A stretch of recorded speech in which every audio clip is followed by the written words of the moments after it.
Pertandingan grup D telah selesai. Itu artinya calon lawan tim nasional Indonesia U17 sudah dipastikan ada lawannya.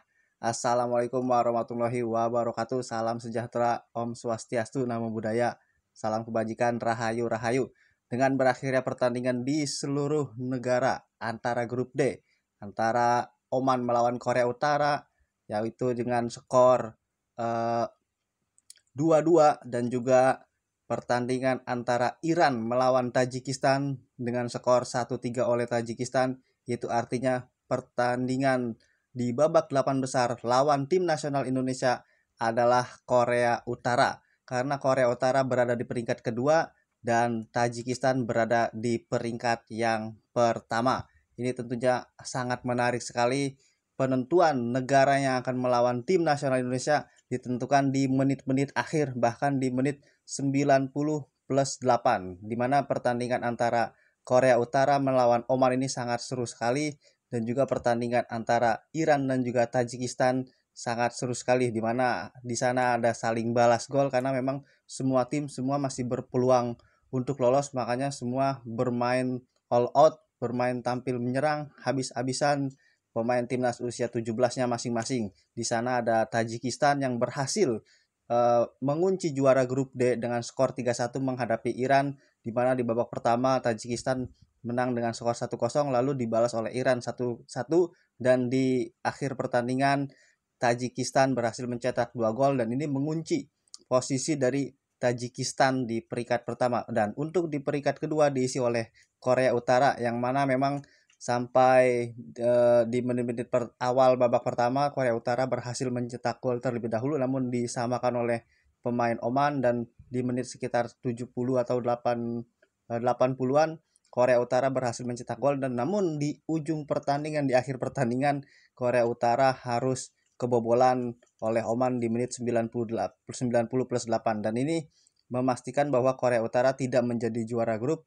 Sebelumnya memang Korea Utara menjadi juara grup sebelum di pemain Oman ini mencetak gol di 90 plus 8. Namun ketika pemain Oman ini mencetak gol di menit 90 plus 8, maka Korea Utara posisinya turun ke peringkat 2, dan Korea Utara akan menjadi lawan tim nasional Indonesia U17 di babak 8 besar yang akan berlangsung nanti pada tanggal 14 April. 14 April itu berarti hari Senin, kita akan menghadapi Korea Utara. Namun Korea Utara ini tim yang sangat kuat, yang sangat diperhitungkan di kelompok umur di usia 17 ini, di mana memang Korea Utara tampil sebagai juara grup di babak kualifikasi bersama dengan Iran, Jordania, Suriah, dan juga Hong Kong. Bahkan di pertandingan tersebut Korea Utara berhasil dengan memenangkan dari 4 pertandingan tersebut dengan meraih 12 poin full, ya. Jadi dia berhasil mengalahkan Jordania dengan skor 3-0, berhasil dengan mengalahkan Iran dengan skor 1-4, berhasil mengalahkan Suriah dengan skor 2-1, dan terakhir berhasil mengalahkan Hong Kong dengan skor 8-2.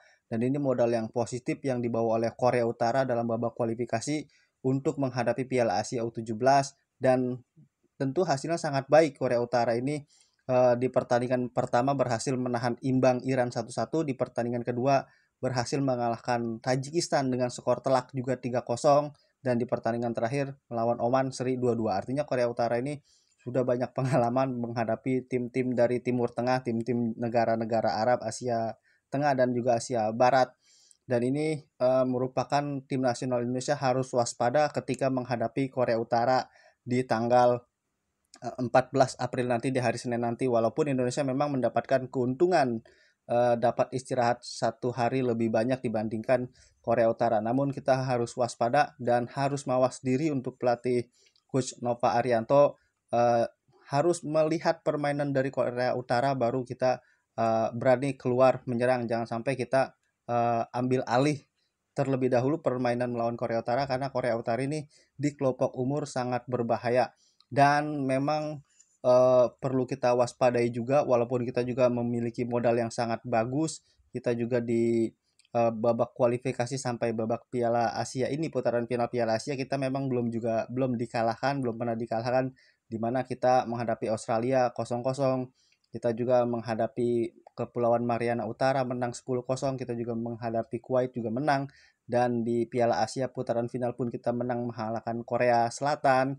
Kita juga menang berhasil atas Yaman 4-1 dan terakhir menang atas Afghanistan 2-0. Ini merupakan modal yang sangat bagus dengan penuh kepercayaan diri yang sangat bagus, ditambah memang kita motivasinya sedang tinggi. Kita juga lolos ke Piala Dunia, tapi kita harus jangan pernah berhenti di Piala Asia U17 ini, di mana masih ada kesempatan. Pemain-pemain kita juga masih dalam kepercayaan tinggi yang sangat tinggi, di mana nanti akan bertemu Korea Utara. Ini harus maksimal ya, jangan sampai kita gugur karena kita lagi euforia, dan ketemu Korea Utara ini memang negara yang sangat sulit untuk ditaklukkan ya. Bahkan dari 3 kontestan yang ada di grup D belum berhasil mengalahkan Korea Utara, dan mudah-mudahan nanti kita sebagai negara pertama yang berhasil mengalahkan Korea Utara sehingga kita bisa lolos ke babak semifinal. Amin. Ya, semoga itu harapan kita semua, dan tentunya memang kita tidak boleh jumawa atau segala macamnya tinggi dah seperti itu ya, karena memang Korea Utara ini memang negara yang kualitasnya sangat baik. Kita harus sabar dalam menyerang dan juga bertahan yang sangat kuat seperti bagaimana kita lakukan di saat pertandingan matchday pertama melawan Korea Selatan. Mungkin itu bisa dicoba kembali ketika melawan Korea Utara, karena Korea Utara ini postur tubuhnya sekitar 177-an kurang lebih ya. Kalau di Indonesia itu rata-rata tinggi badannya adalah 173 cm kalau tidak salah. Dan ini memang kita harus waspada, jangan sampai nggak waspada sama sekali, apalagi kalau kita mainnya all out sama sekali, ngotot. Dan kita tentunya juga sambil uh, mempersiapkan kerangka tim yang sudah terbentuk sejak lama oleh Coach Novarianto, kita harus praktekkan di pertandingan melawan Korea Utara, karena pertandingan tersebut adalah sistem gugur. Kalau kita kalah ya kita harus pulang ke Indonesia dengan jatah tiket Piala Dunia. Tetapi kalau kita menang, kita masih ada pertandingan berikutnya yang akan kita hadapi, antara pertandingan juara grup A dan runner up grup B, yaitu juara grup A Uzbekistan dan juga Saudi Arabia kalau tidak salah ya, atau ya kalau nggak salah ya seperti itu. Intinya kita akan bertemu dengan negara Arab. Kalau kita menang menghadapi Korea Utara, tentu kita harus melewati Korea Utara terlebih dahulu, karena Korea Utara ini harus dipatahkan dominasinya di Piala Asia U17, yang mana memang Korea Utara sangat kuat, dan bukan tidak mungkin bahkan kita harus bisa mencetak gol sebagaimana Oman pun bisa mencetak gol di pertandingan melawan Korea Utara. Kita juga harus bisa mencetak gol, di mana kita punya ada Fandi Ahmad, ada juga Evandra, ada juga Josh Holong, ada juga Mirza, ada juga back kita Putu Panji, dan kipernya ini Dava sangat baik sekali, hanya kebobolan melalui titik putih yaitu ketika melawan Yaman, dan ini harus membuktikan lagi ketika melawan Oman. Semoga ketika melawan Korea Utara semoga kita berhasil clean sheet lagi dan mengalahkan Korea Utara. Demikian dari saya. Bagaimana pendapat teman-teman melalui pertandingan Timnas Indonesia U17 menghadapi Korea Utara U17 yang akan berlangsung pada tanggal 14 April nanti? Silahkan komen di kolom komentar. Terima kasih. Assalamualaikum.